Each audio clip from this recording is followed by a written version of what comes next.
আউযুবিল্লাহি মিনাশ শাইতানির রাজিম। বিসমিল্লাহির রহমানির রহিম। আলহামদুলিল্লাহ।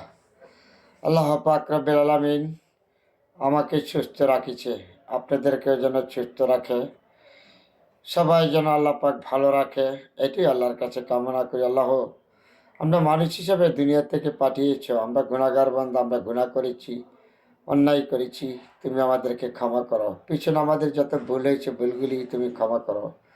তো মানুষ হিসাবে আমাদের ভুল হইতেই পারে। এ আল্লাহ, আমরা তো যে কোনো মুহূর্তে চলে যেতে পারি, পাপিষ্ঠ বান্দা।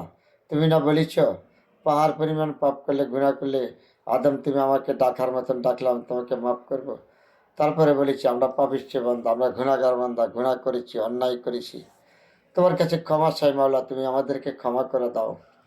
তুমি আমাদেরকে বাল্লা মুসিবতে উদ্ধার করো, আল্লাহ আফত বিপত্তি উদ্ধার করো। জানি না কত মানুষের এই রাত্রটা যাবে, কত কষ্টে, কত দুঃখে, কত সুখে। তারপরে আমরা মানুষ, আল্লাহ যেন আমাদেরকে সবাইকে সুন্দরভাবে রাখে, মন মানসিকতা ভাত রক্ষা করে, যেমন চিন্তা ভাবনার থেকে আমাদের দুশ্চিন্তা যেন মুক্ত করে আমাদের রাত্রে ঘুম হয়, যে যেখানে হয় থাকেন। আল্লাহ পাক যেন আমাদেরকে আল্লাহকে ডাকার মতন, আল্লাহর সেবা করার জন্য আমার নিজের লাভ, নামাজ পড়বেন, তো কথা বলবেন, এটা আমার নিজের লাভ। তারপরে আমরা মানুষ যতটুকু ধৈর্য সহকারে থাকা যায়, কারোর সাথে আড়াআড়ি না করে, মারামারি না করে, কাটাকাটি না করে, আল্লাহ যেন আমাদেরকে সবাইকে সুন্দর ধৈর্য সহতে রাখে, এটাই আল্লাহ তোমার কাছে কামনা করি। আল্লাহ, মানুষ আমরা অপরাধ করেছি, আমরা গুনাহগার বান্দা, তোমার কাছে ক্ষমা চাই, তুমি আমাদেরকে ক্ষমা করে দাও। তুমি বিনে কোনো মাবুদ নাই, দুনিয়া তো নাই, পরকালে নাই, আমরা কি লিয়ে যাব? আমাদের কিছু না, আমরা তো পাপিষ্ঠ বান্দা, গুনাহগার বান্দা, গুনাহ করেছি, তোমার কাছে আমরা চাবো।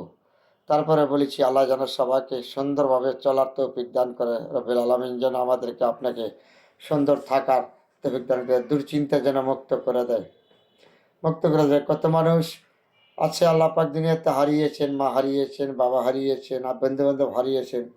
যারা হারিয়েছেন সে যেন হারানির কি ব্যথা। তা বলেছি যারা হারিয়েছেন কবরস্থানে ঘুমিয়ে আছেন, আল্লাহ পাক তাদের কবরস্থানে তুমি বেহেশখানা বানিয়ে দাও, তাদেরকে কবর আযাব থেকে মুক্তি করে দাও। যারা এই দুনিয়া থেকে দুশ্চিন্তা ভুগছেন, আল্লাহ তুমি তাদেরকে চিন্তা মুক্ত করে দাও।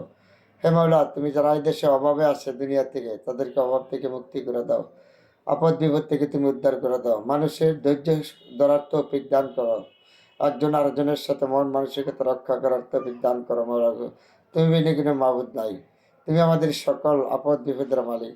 তারপরে তোমার উপরে ভরসা রেখে চলতে হবে।